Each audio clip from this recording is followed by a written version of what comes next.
आपने थोड़ा सुना होगा, जैसे परम श्रद्धेय पूज्य स्वामी जी ने उद्बोधन में भी हमें थोड़ा हिंट दिया था कि इस कार्यक्रम की जब बात हुई तो कहीं से जब दैवीय कार्य होते हैं तो आसुरी शक्तियाँ प्रबल होती हैं।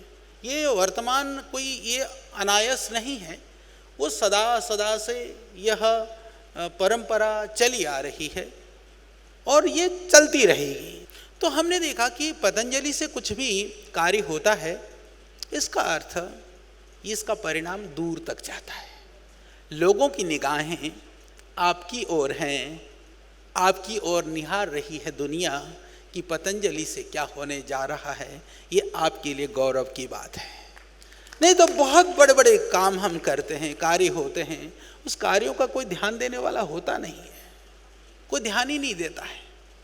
पर कितने हम सौभाग्यशाली हैं कि हम जो भी करने की सोचते हैं, लोगों की निगाहें हमारी ओर हैं, तो दुर्जन हमारी गति को और गतिमान बना देते हैं।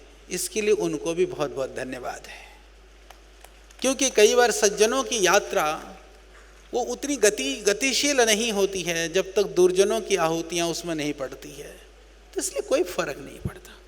तो हमने सोचा कि मैं दोनों तरह से सोच रहा था कि शास्त्र में तो बहुत चर्चाएं हैं, आप सब हमारे पूज्य साध्वी बहनें भी हैं, हमारे सन्यासी भाई भी यहाँ पर हैं, बाकी भी बहुत सारे जो भाई बहन यहाँ पढ़ते हैं पतंजलि में, उन लोगों को हम शास्त्र भी पढ़ाते हैं, आयुर्वेद शास्त्र के साथ में बाकी ग्रंथों में भी माँ की महिमा भरी पड़ी है। और संतति निर्माण के लिए गर्भधान या उससे पहले की तैयारियों से लेकर के उसकी एक विस्तृत चर्चा बहुत सारे स्थानों पर हैं, अनेक शास्त्रों में हैं। यदि मैं कहूँ कि जितने भी जो हमारे गृह सूत्र हैं, जितने भी स्मृति ग्रंथ हैं, जो वेद उपनिषद दर्शन आयुर्वेद के तो सारे ग्रंथ भरे पड़े हैं। सदियों से हजारों वर्षों से हमारे ऋषियों ने इसकी महत्ता का उनको बोध था, इसके लिए उन्होंने उसकी गहनता के साथ चर्चाएं की, उसके संदर्भ में वार्ता की, उस चीज़ों को लोगों के सामने लाने का प्रयास किया। तो हमारे यहाँ 16 संस्कारों की बात की है।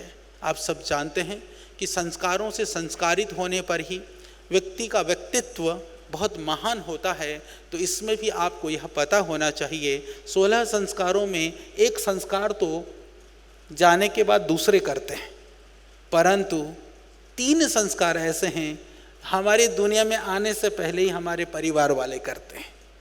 तो ये बड़ी बात है कि धरती में आने से पहले ही गर्भाधान से लेकर के पुंसवन से लेकर के सीमंतोन्नयन संस्कार वो बच्चे के धरती पे आने से पहले ही किया जाता है। तो ये संस्कारों का संस्कारों की जो पावनी परंपरा है, हमें इसको समझना होगा। यह कोई सिर्फ ढकोसला नहीं है, या कोई पाखंड भी नहीं है, या कोई अज्ञानता का काम भी नहीं है। तो हम कैसे इसको समझें